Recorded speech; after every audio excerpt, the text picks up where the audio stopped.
ঝিনাইদহের কালীগঞ্জে সড়কের পাশে শতবর্ষী একটি কড়াই গাছে রয়েছে সুপার শপ, যেখানে থরে থরে সাজানো থাকে নানা সবজি।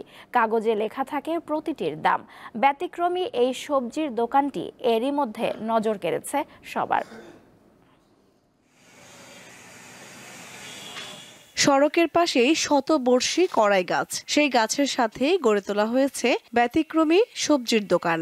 মাটি থেকে কয়েক ফুট উপরে খড় দিয়ে তৈরি করা হয়েছে চালা, তার নিচে কাঠ ও বাঁশ দিয়ে করা হয়েছে সবজি রাখার র‍্যাক। সেখানে সাজানো রয়েছে টাটকা ও তরতাজা সব সবজি। প্রতিটি সবজির দামও লিখে রাখা হয়েছে সবজির পাশে। স্থানীয়দের কাছে এই দোকানটি গরিবের সুপার শপ বলেই পরিচিত।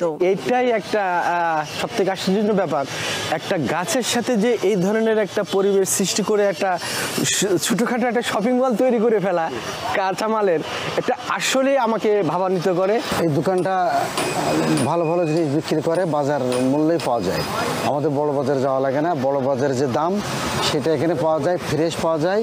দোকানে খোলাই থাকে, আমরা অনেক সময় এসে পাই না। ওই যে সব এই যে রেট দিয়ে আছে না, ওই রেটের থেকে মাল ওজন করে টাকা ওখানে ভিতরে রেখে চলে যায়। ইনোভেটিভ একটা চিন্তা ভাবনা, এবং তার সবচেয়ে বড় বিষয় হলো যেটা তার একটা সম্পূর্ণ আলাদা। এখানে আপনি যদি মনে করেন যে আপনি 10 টাকার জিনিস নেবেন, সেটা আপনি নিতে পারবেন।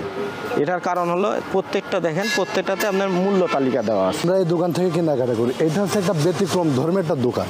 আপনি টোটাল উপজেলায় খুঁজলেও এক পিছু এই দোকান আপনি আর খুঁজে পাবেন না। ঝিনাইদহের কালীগঞ্জ উপজেলার ভূষণ সড়কে ব্যতিক্রমী এ দোকান করেছেন দক্ষিণ আরপাড়া গ্রামের মাসুদ রানা। নাগরিক আছে, মসজিদে দেয়, মন্দিরে দেয়, বিভিন্ন স্তরে টাকা তারা অনুদান করে, কিন্তু জিনটা মানুষের পাশে কেউ দাঁড়ায় না। সাংসারিক গোলযোগ হোক আর বৈচিত্র্য ঝড়ে হোক, জীবনের পথ ব্যতিক্রম হয়ে গেছে। তো এই মতো অবস্থায় আমার কাছে কোনো টাকা পয়সা ছিল না। আমি গাড়িতে হেল্পারি করতে যাই, যে মানে দড়ি ছিঁড়ে মানে আমি নিচে পড়ে গেছিলাম, গেলে আমার পার গুড়মুড়ো ভেঙে যায়। রিশতেদার আছে, যারা আমার রক্তের লোক আছে, তারাও আমাকে ডিনাই করলো। তখন কি করব, কোনো জায়গায় যদি একটু কাজের জন্য যাই, আমার দেখে বলে না ভাই আপনাকে কাজে নেবো না, তখন আমার বেঁচে থাকাটাই নিজের কাছে বিরাট টাফ ব্যাপার হয়ে যায়। আবার যে একজনের কাছে শরণাপন্ন হয়ে কিছু চাবো, আমার তো পিছনের কোনো অ্যাবিলিটি নেই যে আমি তার পরবর্তীতে এই টাকা শোধ করবো। তখন আমি নিজের চিন্তা চেতনায় খাটটা ফেলে দিছিল, সেই খাটটা কুড়িয়ে এনে মনে করেন যে নিজে হাত দিয়ে করাচ্ছে অন্য গ্যারেজের থেকে, যারা এলাকায় যখন সব পরিচিত যে জিনিসগুলো লাগতো, আমি সে চিনতে নিয়ে আস্তে আস্তে রাতের আধারে নিজে নিজে আমি এটা করছি। এবং আমার বেচা কেনা ধরেন সারাদিনে বেচা কেনা করে 200 টাকা, হয়তো 100-150 টাকা হয়। আমি একলা চলি, আমার কোনো সংসার নাই। প্রতিদিন সকাল 8টা থেকে দুপুর 1টা ও বিকেল 4টা থেকে রাত 10টা পর্যন্ত খোলা থাকে দোকানটি। দীপ্ত, বার্তা কক্ষ।